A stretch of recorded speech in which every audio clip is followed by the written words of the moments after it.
Welcome back everyone to the channel. It's been a little while since we did a bit more of a news update video. Of course, we've done a few weekly mailboxes over the last couple of weeks where I've been answering a few of your questions about the world of Formula 1. We've done a few documentary style pieces which I've really enjoyed doing.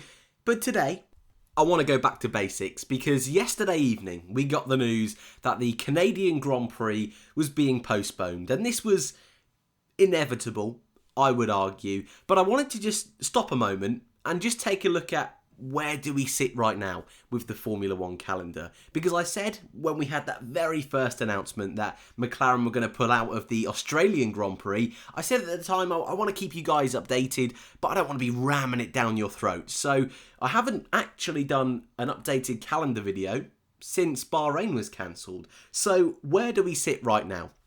I'm going to have on screen the calendar for a good chunk of the video. It'll keep popping back up here, there and everywhere because it's important that we remember that there's still a lot of races that we've got in Formula 1 this season.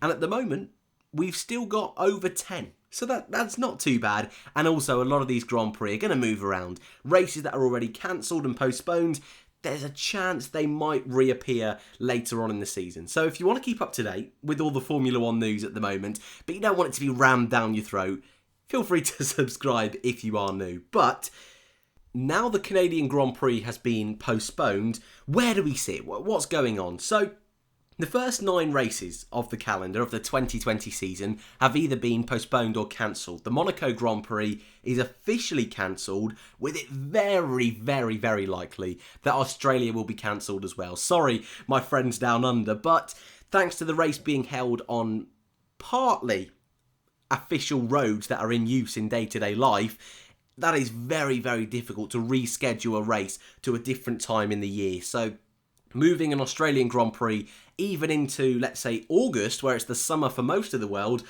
for Australia, it's pretty chilly. So even that, put it this way, there's a hell of a lot of variables that's going to make it almost impossible to reschedule an Australian Grand Prix. So I would say, I'd put your money on it, that Australia and Monaco will not be happening in 2020. But the rest of the races, there's still an opportunity, and we'll talk about that a little bit later on. But as it stands, our first race of the season, the 28th of June, so we've still got a few months to wait, which is painful, but it gets worse, I'm afraid, because currently, our first race of the season is France. Paul Ricard.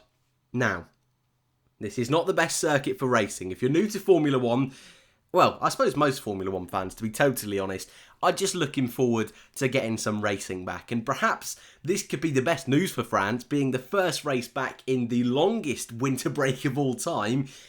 At least there'll be a bit of a buzz around the circuit. And I've always said that about Melbourne, actually, in Australia.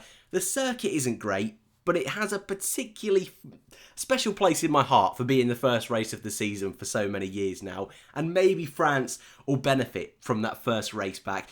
But let's be honest, the race itself, it's a bit stinky. It's only raced for the last couple of seasons, so there's still potential, but the circuit layout, very, very minimal opportunities to overtake in the first and final sector. The second sector is practically just one straight. It's not the best on the calendar, but the 28th of June is now our official first race of the season, with Austria then coming in a couple of weeks later on the 5th of July, and Silverstone would be the third round of the season. And there's also been a little bit of news about Silverstone, because the 19th of July, I'm confident we're going to be going to Silverstone. I don't think any of us expected this entire situation to blow up as it quite has, but I'm still optimistic we will have a good, strong season this year.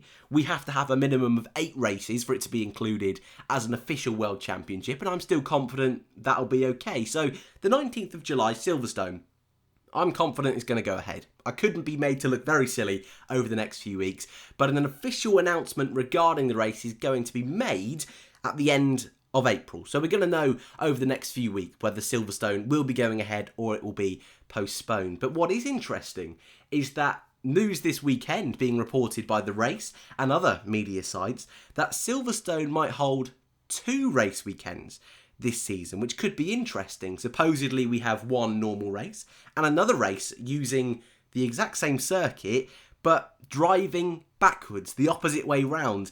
That would be anti-clockwise, which seems a little bit strange, if you ask me. Mainly because Silverstone is an awesome circuit, one of the best on the calendar anyway, and if it's two going the same way, I've got no issues with that. I really don't this year.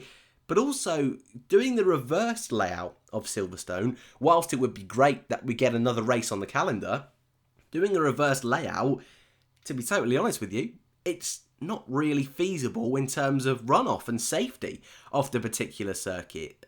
Corners in particular, Aintree and especially Copse Corner, going through there backwards, there is no gravel traps at the exit of the corner. It's just brick wall, which a lot of construction is going to have to go on to make that FIA approved. And at the moment, with things going on, I don't think you're going to be able to get many construction teams out to be able to modify that. So I think that's unlikely. Yes, it's been reported here, there and everywhere, but I don't see that happening. Could we see two races at Silverstone back-to-back in one weekend? Well, logistically, the majority of the Formula 1 teams are based in the UK, so that wouldn't be too much of a hassle. Also, with all the teams being in the UK for one race weekend, it's a lot easier to stay within the UK for the next weekend than it is to fly all the way to Singapore, for example. So, logistically, it makes sense.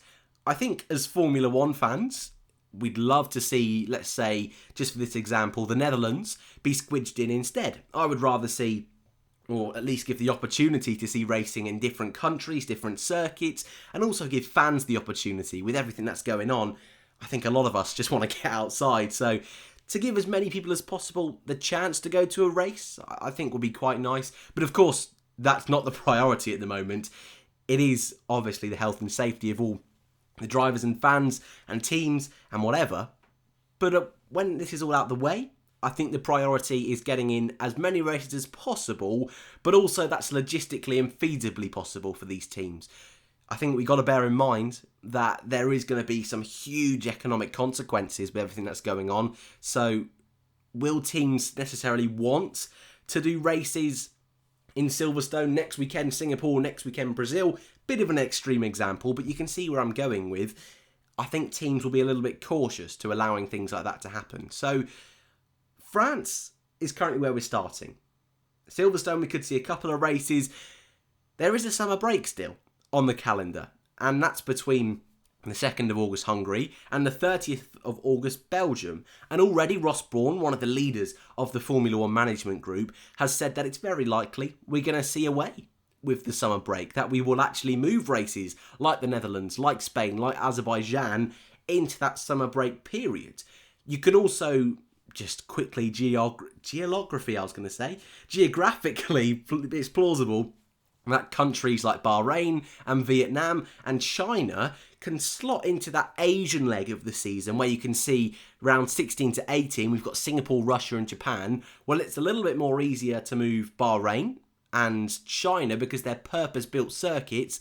Vietnam is a little bit 50-50. Half of it is purpose-built, half of it is actual roads used in Vietnam, in Hanoi. You can see what I mean. China and Bahrain are a lot more easy to move. They can move into that leg of the season. Then we've got Canada, which we got the news yesterday it was postponed.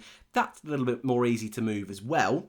But that one also can be moved into the North American leg between the United States and Mexico. And it's very likely, I would say, that races like Brazil, like Abu Dhabi, might be pushed back a few weekends to allow some of these races to slot into place. And it's even more likely we could have 3 or 4 weekends just back-to-back Grand Prix racing, 1 week without, and then maybe 2 or 3 more once again. So it's going to be hectic, but I'm confident we will get racing.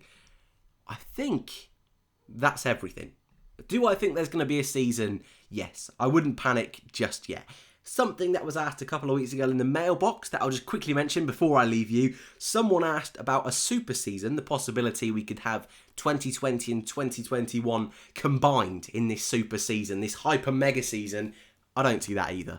I really don't. I think we're going to have enough races. Of course, if we have less than 8, it could happen that we see winter testing of next year taken away. If you don't know already, the chassis used for this car for 2020, it's mandatory they have to use that for 2021. Thanks to the 2021 regulations being pushed back, it's all a bit messy. But the bottom line is, France at the moment is our first race of the season. I'm pretty confident that will be our first race, but I'd love to know your thoughts in the comments below. There's not a lot to lose at the moment, so if you are looking for Formula 1 bits and bobs, if you just need a bit of racing, I know Formula 1, Veloce, all those boys and girls doing a cracking job, but if you want to see more from myself, which, blimey, I wouldn't wish that on anybody, I'm doing a few bits and bobs on Twitch at the moment, so you can follow that. I suppose I'll whack it in the description. Why not? There's a link in the description where you can follow my Twitch. I'm not really too updated on the lingo of Twitch, but I'll be doing some live streams of some gaming, some F1 and chill, talking to you guys, interacting, and it's all just in aid of getting my streaming skills better so then I can do it on YouTube. So don't worry, it's coming on YouTube, but for the moment, I'm making a base on Twitch, if that makes sense. And also there will be more videos on the channel. Do not worry, mailbox, more documentaries, all that good stuff. And I'll look at doing highlights as well from the streams. I don't know, you probably didn't care about that. That's your news, that's your update. Thank you all very much for watching. If you've made it this far, and if you're new, feel free to subscribe. If you enjoyed today's video, I would massively appreciate it if you could hit that like button. If you didn't enjoy it, then I guess hit the dislike. But I prefer it if you hit the like. Thank you all very much for watching, and I hope to see you in the next one.